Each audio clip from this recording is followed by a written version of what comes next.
दोस्तों नमस्कार। 10 बरस बहुत होते हैं। सत्ता में रहने के 10 बरस या फिर सत्ता में रहते हुए परिवर्तन की दिशा में उठे हुए कदमों के 10 बरस बहुत होते हैं।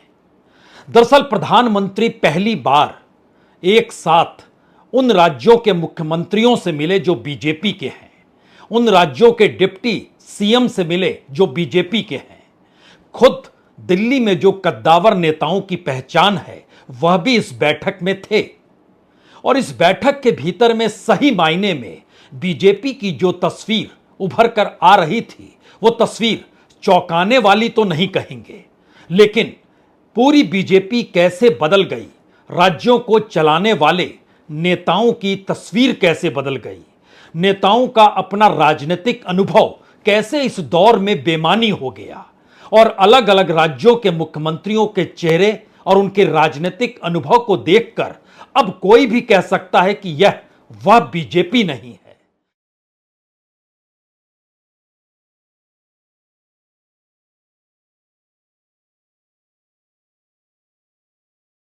लेकिन संयोग ऐसा है कि 2 दिनों तक, कल और आज शाम 4 बजे तक प्रधानमंत्री जब बैठक के बाद बीजेपी हेडक्वार्टर से निकल रहे थे तो उस वक्त उनके चेहरे को पढ़ा जा सकता था।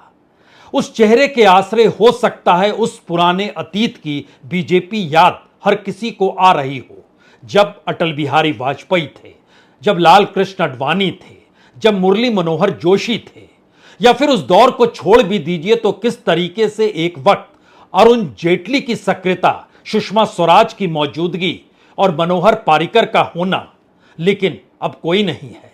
इस दौर में यशवंत सिन्हा को भी याद कीजिए और अरुण शौरी को भी याद कीजिए। अब यह भी नहीं है साथ में बीजेपी के। इस दौर में आप नितिन गडकरी को भी याद कर सकते हैं, जिनकी अपनी पहचान और पहचान के आश्रय अपने तरीके से काम करने का तरीका, लेकिन वह भी तो संसदीय बोर्ड से हटा दिए गए।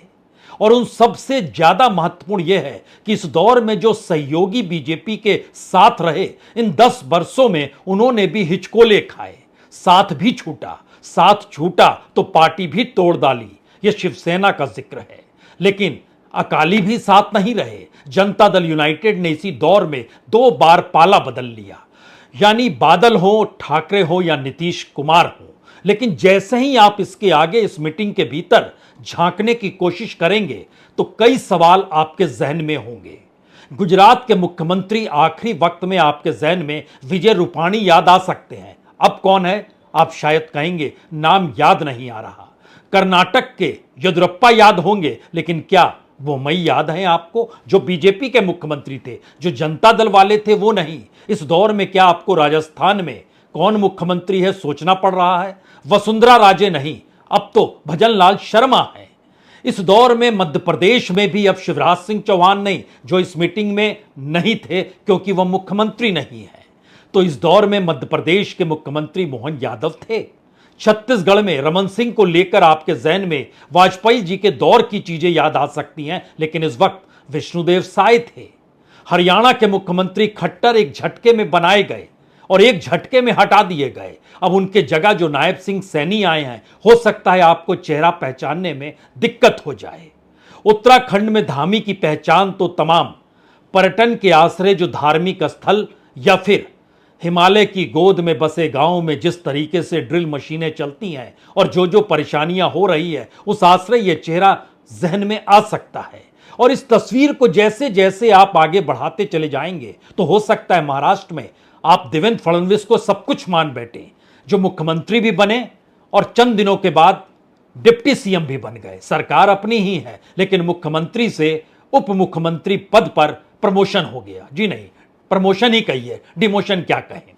इस दौर में बिहार के भीतर सुशील मोदी नहीं रहे, लेकिन नेताओं की फेरिस्त में आपके जहन में डिप्टी सीएम होंगे। सम्राट चौधरी भी आपके जहन में इस दौर में निकल कर आ सकते हैं। बंगाल के भीतर तो सत्ता है नहीं, लेकिन वह तो टीएमसी से निकले नेता शुवेंदु अधिकारी हैं, जो लगातार कहते हैं जो साथ वो साथ, जो अलग उससे हम भी अलग, यानी सबका साथ सबका विकास नहीं चलेगा। बहुत कुछ इस दौर में बदल गया और इस बदलती हुई प्रक्रिया में 2 दिनों का मंथन बीजेपी करती रही। वो जान रही है कि अब उसके पुराने मुद्दे, उसकी उम्र खत्म हो गई। वो जान रही है कि 2024 के चुनाव ने उसे पाठ पढ़ा दिया है, एक ऐसा पाठ जिसमें वह किस जाति की नाव पर सवार हो और किस धर्म के आश्रय वोटों के ध्रुवीकरण की दिशा में बढ़े, सब कुछ तो चूक रहा है। यहां तक कि ग्रामीण भारत भी चूक रहा है और शहर के भीतर भी लोगों में गुस्सा है। लेकिन इसके ठीक समानांतर जो राजनीति इस देश में पनपी, उसमें संयोग से राहुल गांधी और अखिलेश यादव, ये दो ऐसे चेहरे के तौर पर उभरे जिन्होंने उत्तर प्रदेश के भीतर ही नहीं बल्कि समूचे देश के भीतर राजनीतिक प्रयोग के जरिए जो बड़ा मैसेज दिया वह बीजेपी के लिए है। बीजेपी तो अपनी ताकत, अपने चेहरे के आश्रय लिए गए निर्णय, इसी के इर्द गिर्द घुमड़ती रही। इसीलिए 2024 में जो फैसला लिया उस पर उसे नाज रहा। लेकिन क्या अब भी यह नाज है? इस मीटिंग के भीतर ऐसा क्या हुआ? यह नाज है या नहीं है, क्योंकि चंद नामों को अगर याद कीजिए, जनरल वीके सिंह इस बार टिकट नहीं मिल पाया, वरुण गांधी इस बार टिकट नहीं पा पाए, जयंत सिन्हा इस बार चुनाव नहीं लड़ पाए क्योंकि उन्हें टिकट नहीं मिला। जो बीजेपी की सोच के साथ, बीजेपी के भक्ति भाव के साथ, बीजेपी के एजेंडे और स्ट्रेटजी के साथ जुड़े रहे, उसमें एक नाम तो पूनम महाजन का आएगा, लेकिन इस बार नहीं है, वो नाम नहीं लड़ पाई। साध्वी प्रज्ञा, उस चेहरे के आश्रय भी बहुत राजनीति साधी गई, लेकिन वह भी नहीं है। इस दौर में प्रवेश वर्मा भी आपको याद आ सकते हैं, दिल्ली के पूर्व मुख्यमंत्री के बेटे, वह भी गायब हो गए। इसी दौर में विधोड़ी, रमेश विधोड़ी, वह भी तो गायब है। आपके जहन में यह भी सवाल होगा कि असम के मुख्यमंत्री तो कांग्रेस से निकल कर आए, हेमंत विश्व शर्मा, और उत्तर प्रदेश में केशव प्रसाद मौर्य, जो एक वक्त विश्व हिंदू परिषद के साथ, अशोक सिंघल के साथ, लेकिन मुख्यमंत्री की बैठकों में वो नहीं जाते हैं और मुख्यमंत्री आरएसएस से नहीं निकले हैं, वह तो हिंदू महासभा से निकले हैं। जी, योगी आदित्यनाथ। और योगी आदित्यनाथ के इर्द गिर्द का ताना बाना दिल्ली को परेशान कर रहा है, क्योंकि जो फेरिस्त बैठक के भीतर नजर आई उसने 3 बातें खुले तौर पर कह डाली। पहली बात तो यह थी कि इस देश के भीतर हो रहे राजनीतिक बदलाव में बीजेपी है कहां पर। दूसरा सवाल, अगर बीजेपी नहीं है तो उसकी जगह कौन लेने को तैयार है उत्तर प्रदेश में और इस देश के भीतर। तीसरा सवाल, अगर बीजेपी कहीं नहीं है तो फिर प्रधानमंत्री नरेंद्र मोदी का चेहरा और उनकी नीतियों को याद करके चुनाव मैदान में जाया जाए या ना जाया जाए। इन्हीं तीनों के इर्द गिर्द घुमड़ते घुमड़ते बात राहुल की ताकत और अखिलेश का उत्तर प्रदेश में सेंध लगाना।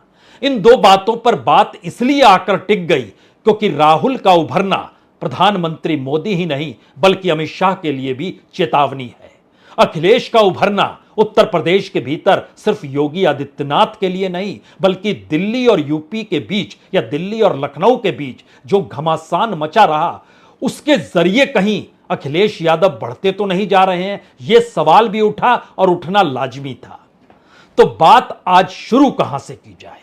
सबसे बड़ी बात तो इस बात को लेकर की जाए कि जब बैठकों का सिलसिला होता है और जिसने भी 2014 से पहले की बैठकों में बीजेपी की बैठक में देखा हो, समझा हो, परखा हो, वो चाहे कोई रिपोर्टर हो, चाहे कैमरामैन हो या बीजेपी का कोई कार्यकर्ता हो, लेकिन हंसी ठहाका और उन सब के बीच बातचीत के तौर तरीके हर किसी को याद आने चाहिए, क्योंकि जो तस्वीर हम आपको दिखाने जा रहे हैं, इस तस्वीर के भीतर एक खामोशी है। एक दूसरे के प्रति अच्छी राय हो या ना हो, लेकिन प्रतिस्पर्धा जरूर है, सम्मान तक नहीं है। ध्यान से देखिएगा इस तस्वीर को। इसमें अमित शाह का आना, योगी का उनकी तरफ देखना नहीं, अमित शाह का भी नहीं देखना, लेकिन राजनाथ सिंह का आना, योगी का उनको प्रणाम करना और बगल में बैठने का आग्रह करना, अमित शाह का योगी से आगे निकल जाना और उसके बाद सामने खड़े दूसरे नेताओं को प्रणाम करना, प्रधानमंत्री का आना और सब किसी रोबोट की तरह खड़े हों एक खामोशी के साथ। एक ऐसी खामोशी, तस्वीर देखिए।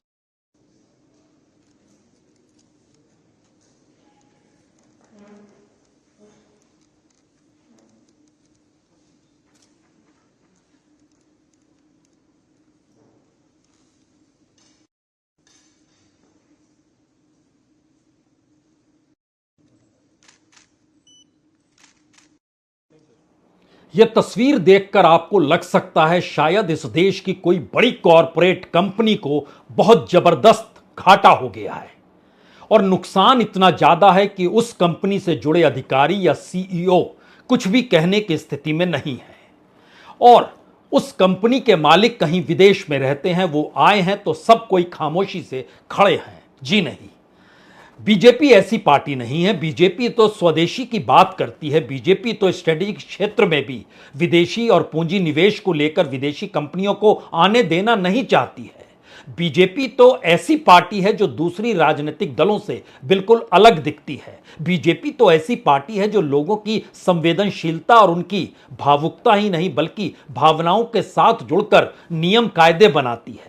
और बीजेपी तो ऐसी पार्टी बिल्कुल नहीं कि अपने ही नेता कार्यकर्ताओं के साथ वो खामोशी के साथ सब कुछ सहते चले जाए। जी नहीं, बीजेपी तो ऐसी पार्टी है, जब इस देश के भीतर मंदिर का भी आंदोलन चल रहा था तब भी हंसी ठहाके के बीच उन परिस्थितियों को परखा जाता था कि आने वाले वक्त में कौन सी लकीर चलनी है और किस लकीर को खींचना है और उस लकीर पर जो चलते हुए आगे की लकीर खींचनी है उसको लेकर भी स्ट्रेटजी बनती थी। लेकिन यह बिल्कुल नई बीजेपी है जिसके पास शायद भविष्य को लेकर कौन से मुद्दे होने चाहिए वो है या नहीं है, यह शायद ठीक वैसी ही परिस्थिति है जिसमें अतीत की परिस्थितियों को बदलने की स्थिति में कोई नहीं है। कोई यह कहने को तैयार नहीं कि 2024 में बीजेपी हारी है। इस बैठक की सबसे खास बात यह है कि 2024 में बीजेपी जीती है और इसी का गुणगान करते हुए जब बैठक शुरू होती है तो उसमें इस बात की गूंज होती है कि तीसरी बार प्रधानमंत्री, नेहरू के बाद प्रधानमंत्री, और इस दौर में हमारे सामने जो नीतियां हैं और हमें जिसे लागू करना है उस पर ध्यान देना जरूरी है। और चेहरा एक ही है, नेता एक ही है। इस देश में नीतियां उसी नेता के आश्रय चलती है। यह अलग मसला है 2024 में सारी परिस्थितियां लोकसभा इलेक्शन में पलट गई, लेकिन नहीं, इस दौर के भीतर में अतीत के तमाम चीजों पर पर्दा डालिए लेकिन उन्हीं चीजों को सामने रखिए। तो प्रधानमंत्री आवास योजना हो, हर घर में जल से नल से जल हो, या फिर जो भी फ्लैगशिप कार्यक्रम प्रधानमंत्री द्वारा उठाए गए वही विधानसभा चुनाव में काम करेंगे। लेकिन फिर वही सवाल, इस दौर में बीजेपी अगर चूक गई तो आप कहें या ना कहें लेकिन जानते समझते तो सब कोई है, क्योंकि जो आंकड़े बतलाते हैं वो आंकड़े चौंकाने वाले नहीं हैं, बल्कि बीजेपी जनता के साथ कैसे कटती चली गई और वोट उसके पक्ष में क्यों नहीं पड़ा, यह सवाल कमोवेश हर जगह पर है।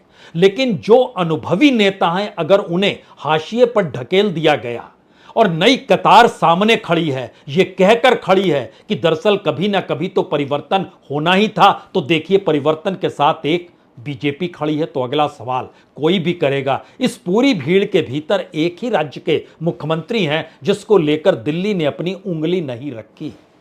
गुजरात में रखी, कर्नाटक में रखी, राजस्थान में रखी, मध्य प्रदेश में रखी, छत्तीसगढ़ में रखी, हरियाणा में रखी, उत्तराखंड में रखी, एक वक्त हिमाचल में रखी, एक वक्त महाराष्ट्र में रखी, एक वक्त बिहार के भीतर अपने अनुकूल नेता चुना, एक वक्त बंगाल के भीतर चुना, और होते होते बात डिप्टी सीएम तक चलती चली गई। और डिप्टी सीएम उत्तर प्रदेश के, महाराष्ट्र के, बिहार के, राजस्थान के तमाम जगहों के डिप्टी सीएम इस दौर में मौजूद थे, नागालैंड के भी मौजूद थे।